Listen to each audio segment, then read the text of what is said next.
Welcome to Yahoo Finance Presents. I'm Julia La Roche, and today we're joined by Starbucks CEO Kevin Johnson. Kevin, thank you so much for joining us. Good morning, Julia. Well, Kevin, let's start with some good news because we certainly need that in corporate America these days. And I got to give it to you guys. You, in the last month, have been paying your employees, you call them partners, whether or not they were working. You have been honoring the benefits, even boosting wages for those who were working. So I just want to hear from you as a CEO and a business leader. What is your philosophy when it comes to taking care of your employees, and why was that so important for you to do now? Well, Julia, this is part of sort of the mission and values of the company. Over 49 years, founded on a mission that's grounded in humanity. And it's the Starbucks partners, all the partners who proudly wear the green apron that work in service of our customers. And so, at a time like this where people are concerned about their health, the last thing I wanted them to be concerned about was their economic certainty. And so we made a decision to pay our partners, whether they came to work or not, during this period where people were sheltering at home and there was a lockdown. And, by making that investment and showing that we are here to care for our partners, in many ways it builds that trust in them. And they, in turn, when we need to rise to the occasion, they do it every single time. And we saw that when we opened the drive-thrus a few weeks ago. Partners, they were there before dawn to open those drive-thrus and to work in service of the communities and the customers that we serve. And now as we prepare to reopen, over 90% of our stores over the next 30 days, our partners are ready to rise to the occasion and deliver a great Starbucks experience. It's interesting. You just mentioned that the partners showed up. They showed up that first Saturday, I believe, when you announced this kind of transition to the to-go model using the drive-thrus, which is pretty remarkable. What do you think that does to the brand in the long term? What is the long-term effect of that? Well, I think of this as building trust. And, trust is earned, and oftentimes trust is earned during times of adversity. And so, this is building trust with our partners and with our customers. Our customers know that, we're going to take care of our partners. We're going to create a safe environment for our partners and our customers. And so a lot of this is about doing the right thing, even when it's hard, and then being transparent about it. So we've worked off of three simple principles throughout this virus that have guided our decisions. The first is the health and well-being of our partners and our customers. The second is supporting government and health officials as they work to mitigate and contain the virus. And the third is showing up in a positive and constructive way in the communities that we serve. And those three principles have served us well. Right. Yeah. More than 1 million cups of coffee given to frontline workers for free. And you're continuing those efforts. Another thing I just found so interesting, Kevin, you all were honoring your commitments to your suppliers, your vendors, even paying out the dividend to the shareholders. Why were those moves also so critical now? Well, look, we think about all of our stakeholders, and the stakeholders include our partners, our customers, the communities we serve, and our shareholders. The suppliers that we depend on and that depend on us. And so we've just systematically been focused on how do we do the right thing to take care of them through this period, because we know that by doing that, they're going to be with Starbucks for a long time. So this is about building long-term brand loyalty and trust. And I guess specifically the dividend, some companies might even be slashing theirs, yet you all are continuing the dividend. Why is that important? Well, I think it's important because shareholders are one of the stakeholders that we care about. And I think when you look at what we're doing to navigate this situation, we're doing it thoughtfully, we're doing it responsibly, we're doing it true to our mission and values, and we're doing it in a way that we balance being thoughtful about all the stakeholders that care about Starbucks. And like I say, by doing it, it builds trust and it builds long-term loyalty. And that's what we're about. All right. Well, I do want to turn to the news around the store openings. You all have plans there here in the U.S. starting next week. You're in a monitor and adapt phase. Walk us through what's happening with the stores here and what can we as customers expect? Yeah, we're transitioning from this period that I characterize as mitigate and contain, where we've all been sheltering at home and businesses have been shut down, and that was for good reason. That was, governments, health officials, businesses, citizens, all working together to flatten the curve and slow the spread of this virus. And now that we see that curve flattening, we're now transitioning into a phase that I call monitor and adapt. And what we have to monitor is we have to monitor and understand, what's happening with the virus. Until there's a vaccine and treatments, we have to be aware of that.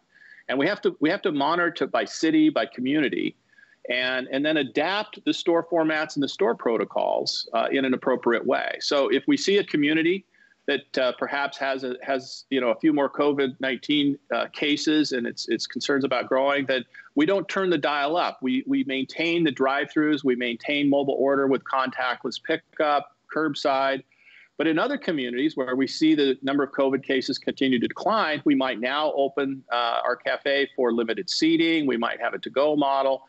And so we're going to be in this phase where we're tuning the store protocols and what we offer customers as we monitor the situation community by community. And at the end of the day, what we want to provide is we want to provide safe, familiar, and convenient experiences for our customers. Kevin, I went to the Starbucks in my neighborhood this morning, and I paid using the Starbucks mobile order pay, the rewards app.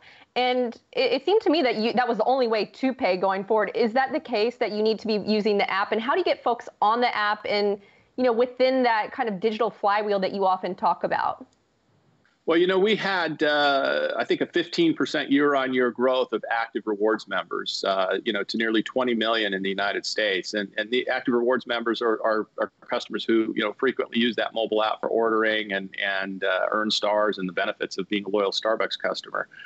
So we're going to continue to, if you think about the safest way to order your Starbucks is on that mobile app. And so in a time where customers are looking for safe, familiar, convenient experiences, we think that's a natural way for them to order. Now you can, the order, whether it's for pickup, we're going to enable curbside experiences where, if there's parking lot facilities and someone can drive in and we can offer curbside, we're going to do that. We also have our drive-throughs open. We have delivery in partnership with Uber Eats available. And, I think what we're going to see is some of our stores will now begin to open for to-go, where you could come in and actually order in the store and take your food and beverage to go. But, clearly, the Starbucks Rewards program and the mobile app is something that, we really want to amplify the importance of for customers at this particular time where safety and a safe ordering experience is important. Mm-hmm. And I know, when we've talked about your growth at scale agenda, I know digital flywheel has been incredibly important to that. I guess, not even just for Starbucks, to maybe even the restaurant industry in general. How critical do you think digital will be going forward, especially when you were just referencing the safety of it? Well, look, I've always believed that, the two transformative elements for modern day retail are the customer experience that you create in the store such that becomes a destination for your customer, and then extending that in-store experience with a digital mobile relationship. And so I think a digital relationship with customers is a mandatory attribute that every retailer needs. And fortunately, we've been working on that for a number of years and built a fairly powerful digital flywheel. And at this particular point in time, that's been a big asset for us because it allows us not only to communicate directly with our customers, but it also gives them a way to continue to order and have that great Starbucks experience that they look for. Mm-hmm. Well, let's dig in on just this kind of pathway to a recovery here. You all had the experience first in China, and you're learning from that experience. What are you seeing there, and how does that kind of translate here to the U.S.? Because you do kind of expect things to intensify in the the fiscal third quarter for you guys. You're on a different calendar. Unpack that for us, that path there. Well, as we transitioned in China from the mitigate and contain phase where things were locked down and people were sheltering at home into this monitor and adapt, what we've seen in China is as we've reopened stores and as we've created safe, familiar, and convenient experiences for customers, they come back. And each week we see that growing. And so it clearly is the pathway to recovery. And we've seen, we're very encouraged by what we've seen over the last month. Now, keep in mind, China, we're in week 14 now. And so the first 3 weeks in China, we're week 14 of dealing with COVID in China. The first 3 weeks were in this mitigate and contain phase. And over the last 11 weeks, we've been reopening stores, expanding the customer experience, and seeing that growth in customers. So it is sort of the ramp to recovery. And here in the US, we're just now coming out of the mitigate and contain phase that has lasted 6 weeks. And so as we reopen stores starting next week and throughout the month of May, we're going to get a good idea of how quickly our customer occasions are going to return, and we're fairly optimistic about it just on what we saw in drive-throughs in the month of April. You know, our drive-throughs, we oftentimes had cars wrapped around the block and waiting to get their Starbucks experience, and that's an indication that customers want to get back and enjoy their Starbucks as they have been sheltering at home for 6 weeks. People want to get out and do something. Yeah, and I definitely hear that. And, you know, 2019, when you look at the comparable store sales, you all really got those back on track in the last year. They were also, as you had mentioned earlier, really on track here in the U.S. to do quite well in the quarter until, you know, COVID-19 really took a hit or hit those comps. You know, in the last several weeks, we've seen 26 million Americans file for unemployment insurance. We can expect probably more to file this week when we get the latest numbers there. A lot of folks are hurting. You know, we were talking about layoffs, furloughs, pay cuts out there. And my question for you is, when things start to reopen, how do you think about the demand side? How does Starbucks think about, you know, bringing back folks who might even be hurting economically and financially? Yeah, well, certainly, you know, we've consistently stayed true to what creates Starbucks and differentiates us from others. And, you know, certainly there's many choices that customers can make. One thing that we do know is even over this you know, period before COVID, we were, you know, our U.S. comps were 8% in the first part of this last quarter. And then the COVID shutdown hit. And of course, that had a significant impact. And we drove that by really focusing on the in-store experience, the beverage innovation, and those digital customer relationships. And I think that's going to continue to serve us well. Now, certainly there'll be a question of, you know, what's the economic effect of COVID and how will that impact demand for a premium experience? In the past, we found out that, you know, Starbucks is an affordable luxury that customers look for just to uplift their day. And, you know, we're optimistic that we're going to have strong customer demand, and we're going to stay true to what makes Starbucks and what differentiates us from the others. And we think by doing that, we're going to be just fine. We're actually very optimistic about, you know, about the future and the long term. We're going to get through this together, and Starbucks is going to be just fine.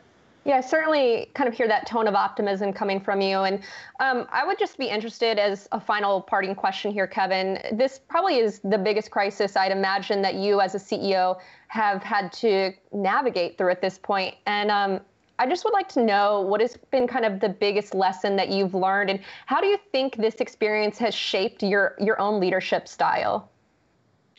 Well, Julia, certainly this is, you know, certainly the most significant crisis that I've had to navigate here at Starbucks. And, you know, what I would say is, you know, I believe in the Starbucks partners that we have. We have phenomenal partners, phenomenal leadership team, and I believe in distributed leadership.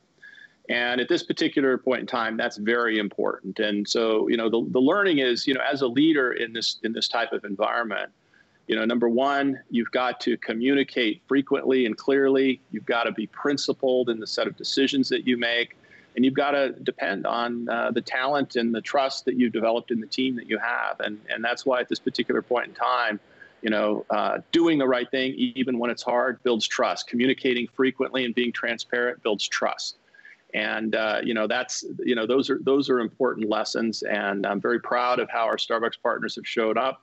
I'm very proud of our leadership team and the hard work that they've done and the good decisions they've made. You know, the three principles that I shared with you earlier, there are hundreds of decisions that are made every day in 82 markets around the world. And by framing those three principles and then communicating frequently and often with our partners around the world, that empowers them to make good decisions. And that's exactly what they're doing. And I'm very proud of our partners around the world. Kevin Johnson, CEO of Starbucks, thank you so much for joining us. Thank you, Julia.